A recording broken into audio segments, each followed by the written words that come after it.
नमस्कार दोस्तों, मैं आयुर्वेद आचार्य जिज्ञासु चौहान आज का आयुर्वेद यूट्यूब चैनल के इस 14वें वीडियो में आपका स्वागत करता हूं। दोस्तों, शोधन और शमन इन दो चिकित्सा का समावेश लंघन, ब्रूहण, रुक्षण, स्नेहन, स्वेदन और स्तंभन के अंतर्गत हो जाता है। दोस्तों, आज के समय में अधिकतर रोगियों को लंघन की ही आवश्यकता रहती है।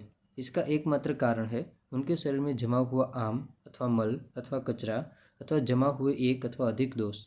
यह दोष अधिकतर शरीर के भीतर की अग्नि को हानि होने की वजह से होते हैं। उस हानि को सर्वप्रथम रोकने की आवश्यकता होने के कारण लंघन आवश्यक रहता है। लंघन क्या है? जो कोई भी द्रव्य अथवा क्रिया अथवा कार्य शरीर में लघुता लाता है अथवा हल्कापन लाता है, वह सब कुछ लंघन है। दोस्तों, अब हम देखते हैं यह लंघन किस तरह से होते हैं अथवा लंघन के मुख्य प्रकार क्या हैं। शुरुआत में मुख्य 4 शोधन अर्थात 1 वमन, 2 विरेचन, 3 निरूहबस्ती, 4 शिरोविरेचन नस्य। यह 4 चिकित्सा पंचकर्म चिकित्सा में कहे गए 5 कर्मों में से 4 कर्म है। जब रोगों को ठीक करने की बात आती है तो यथा आवश्यक रक्त मोक्षण भी एक लंघन ही है। इसके तुरंत पश्चात भी अत्यंत लघुता तथा उत्साह का अनुभव होता है तथा यह दोषों को बाहर निकालने के उत्तम तरीकों में से भी एक है। यहाँ पर अनुवासन बस्ती का उल्लेख नहीं है क्योंकि वह दोषों का शोधन नहीं करती है तथा शरीर का ब्रूहण करती है। 5 पिपासा यानी प्यास को सहना अथवा बेवजह का पानी न पीना। कई लोग बेवजह बस पानी पीते रहते हैं। इसकी वजह से मोटापा, अजीर्ण और आम प्रदोष, कफ के रोग, ग्रहणी दोष तथा अग्नि के मंद होने की वजह से होने वाले अन्य कई सारे विकार हो जाते हैं।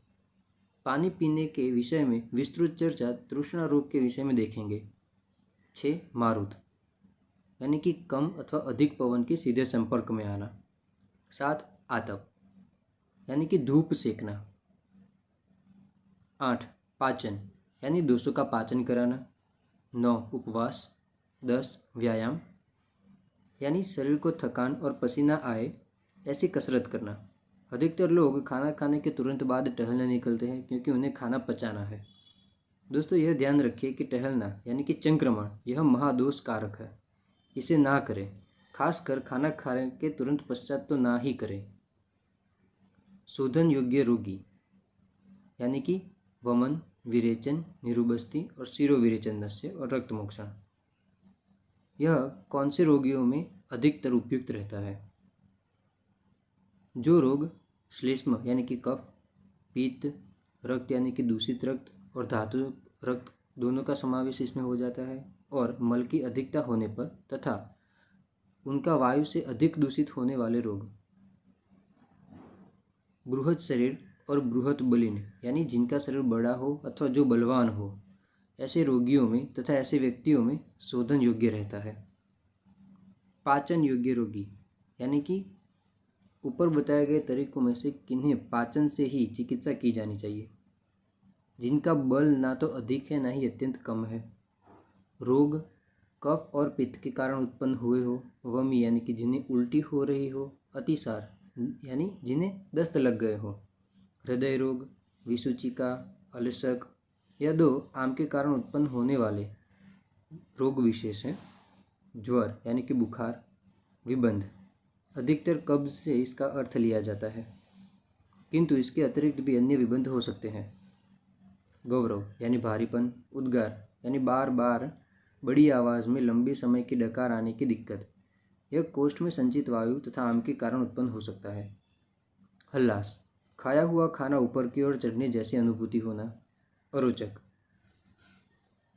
इसके अलावा अन्य रोग होते हैं जिसमें चिकित्सक यथायोग्य इस चिकित्सा का प्रयोग करते हैं। यदि दोषों की अधिकता हो तो चिकित्सक शोधन के प्रयोग की सलाह देते हैं। पिपासा और उपवास के योग्य रोगी यानी किसके लिए यह दोनों चिकित्सा उपयुक्त रहेगी? वह जिनमें पाचन करना योग्य है, उन्हीं रोगों के रोगी के दोष यदि अल्प हो तथा रोगी का बल भी अल्प हो तो पिपासा और उपवास से चिकित्सा करी जाती है। व्यायाम, आतप और मारुत सेवन के योग्य रोगी, जब रोगी के बल के मुकाबले रोग अथवा दोष का बल कम हो तब यह चिकित्सा करी जाती है। दोस्तों, जब तक दोषों का बल रोगी के बल का अतिक्रमण नहीं कर जाता अथवा रोगी के बल के बराबर नहीं हो जाता, तब तक रोगी चिकित्सा के लिए तत्पर नहीं होता है। इस वजह से अभी के समय में रोगी अधिकतर संशोधन के योग्य ही होते हैं।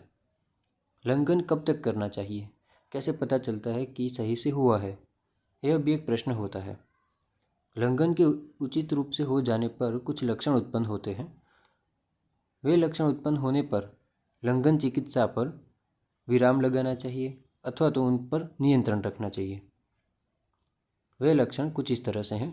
वात, मूत्र और मल। रोगी के शरीर में इन तीनों का बिना किसी कष्ट के प्रवृत्त हो जाना, शरीर में हल्कापन हो जाना, हृदय की शुद्धि अथवा हृदय में कोई व्यथा का अनुभव न होना, उद्गार यानी कि डकार, कंठ और मुख में स्वच्छता का अनुभव होना, रोगी के तंद्रा और क्लम का दूर हो जाना, क्लम यानी कि बिना किसी परिश्रम का थाक अथवा थकान, अच्छे से पसीना हो जाना, रुचि उत्पन्न हो जाना, क्षुधा पिपासा सहोदय यानी कि क्षुधा यानी कि भूख और पिपासा यानी प्यास का अच्छे से उत्पन्न होना, मन में प्रसन्नता का अनुभव करना। ये सारे लक्षण आज के समय में अधिकतर लोगों ने महसूस नहीं किए होते हैं और इनका किसी भी रेडियोलॉजी अथवा लेबोरेटरी रिपोर्ट में दर्ज कर पाना संभव नहीं होता है। इस वजह से लोगों को आयुर्वेद चिकित्सा पर भरोसा नहीं बैठता है और लोग उपवास, शोधन आदि चिकित्सा कराने से डरते हैं तथा ऑपरेशन से अधिक संशोधन चिकित्सा के नाम से कतराते हैं। कई लोग तो इसे चिकित्सा भी नहीं मानते हैं। यदि आपको हमारा यह वीडियो उपयोगी मालूम पड़ा हो तो लाइक करें और अपने सर्कल में ज़रूर शेयर करें।